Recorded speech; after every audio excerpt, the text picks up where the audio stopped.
evening from Tampa. In 1976, President Gerald R. Ford issued an executive order that read in part, quote, "No employee of the United States government shall engage in or conspire to engage in political assassination." Our fifth story on the countdown tonight, as we first reported on this news hour last night, investigative reporter Seymour Hersh claiming to have uncovered a covert executive assassination ring that reported directly to Vice President Dick Cheney's office. A reminder, if one is needed, that in 1976, Mr. Cheney was the chief of staff to President Ford, meaning by the time Cheney was back in the West Wing, it appears he had either forgotten about his own boss's executive order, or worse, he had decided to ignore it. Mr. Hersh making the revelations at a forum in Minnesota 2 nights ago. The topic, America's constitutional crisis. Hersh saying of Mr. Cheney and his inner circle, quote, "They ran a government within the government," adding 8 or 9 neoconservatives took over our country. Hersh's bombshell allegations about the assassination ring, the result of reporting for a book he says might still be a year or 2 away from being published. Hersh telling MinPost.com in an email after the event that the disclosures are, quote, "not something he wanted to dwell about in public." The toothpaste, however, already out of the proverbial tube here. When the discussion touched upon the abuses of executive power, Mr. Hersh asked how these things tend to happen and whether they continue to happen to this day. In his reply, the reporter describing a secret commando unit officially called the Joint Special Operations Command. Is a special wing of our special operations community that is set up independently. They do not report to anybody except in the Clinton, in the Bush-Cheney days, they reported directly to the Cheney office. They do not report to the chairman of the Joint Chiefs of Staff or to Mr. Gates, the Secretary of Defense. They report directly to him. They are not, they have absolutely no, Congress has no oversight of it. It's an executive assassination wing, essentially. And it's been going on and on and on. And just today in the Times, there was a story saying that its leader, a 3-star admiral named McRaven, ordered to stop to certain activities because there were so many collateral deaths. It's been going under President Bush's authority. They've been going into countries, not talking to the ambassador or to the CIA station chief, and finding people on a list and executing them and leaving. That's been going on, well, in the name of all of us.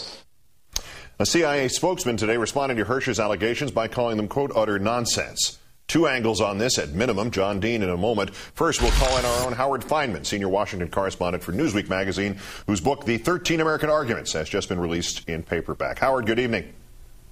Good evening, Keith. If, as Cy Hersh alleges here, the vice president, the former vice president, and a covert assassination ring operated without talking to the CIA, how exactly would the CIA be in the position to call Mr. Hersh's reporting utter nonsense? Well, moreover, Keith, if there in fact is such a thing as Seymour Hersh's reporting seems to indicate, and the CIA was kept in the dark about it, the last thing they would want to do right now is admit it. Mm-hmm. So either way, they don't have an interest in confirming, no matter what they know at this point. In checking around in the intelligence community today, I can say this: Seymour Hersh is somebody they respect, they don't always trust. But they put it this way, as one of them said to me, look, I don't know anything about this specifically at all, but I wouldn't dismiss what Cy Hersh is saying without checking carefully. That's their backhanded way of saying it's worth looking into for sure.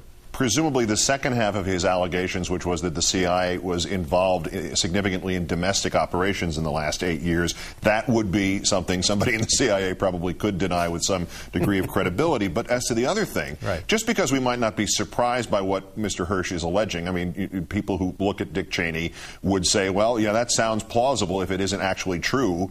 Should that make this revelation any less shocking, or if true, any less egregious and essentially terrifying to the nature of the democracy? Well, depressing is another word I would use, and infuriating if it pans out, if when Cy's book comes out it's all there, because it would be of a piece with the picture that's emerging. We became what we beheld, to use a phrase from a great movie called The Untouchables, and I think it's clear in the days right after 9/11 that especially Vice President Cheney, and he managed to convince George W. Bush, who maybe didn't need a whole lot of convincing, that secrecy and really lawlessness was the way to go in the early days. And rather than focus on catching Osama bin Laden, to use another phrase, they didn't let a good crisis go to waste. And they used the atmosphere of crisis after 9/11 for all kinds of arrogations of power, accumulating power in the executive and really within the vice president's office in a way that we haven't seen outside of declared wartime, and even there with more strictures than were the case here. Could this report or report of a report, since he doesn't have anything on this yet other than his allegation, could it possibly put some muscle, some steam behind the Truth Commission that Senator Leahy is calling for, but a Truth Commission that would allow for the necessity of prosecutions? Because if this is true, you have to prosecute this. There's no way around this. Yeah. Yeah, this would be even beyond the powers, I think, of the Commission of Inquiry that Senator Patrick Leahy is talking about. I talked with one of his aides a little earlier. Their point of view is basically, look, not that many people have signed on to Senator Leahy's call for a Commission of Inquiry, but one other shoe dropping, one other big proven allegation, strong allegation, and members of the Senate are going to come running to Leahy to sign on. This could be that thing, depending on how much it pans out. I checked with Senator Russ Feingold's office. He would be one of the people out there pounding on his desk on the Senate floor. He hasn't done it yet. I think people want to look and see what Cy Hersh has around this topic. But one more really strong series of allegations, like those OLC, those Justice Department memos that came out the other week. Another one like that, I think you're going to see a lot of senators wanting to join Senator Leahy's side on this. And what about the Obama administration and response to this? Because the way Cy Hersh talked about the Joint Special Operations Command and the way the New York Times did in referencing it the other day, they both used the present tense. If this is still in existence, are we going to have to see some sort of cleaning out of the stables inside this administration to just say, again, like the Justice Department memos you just referenced, these things have to be put out there right now by President Obama?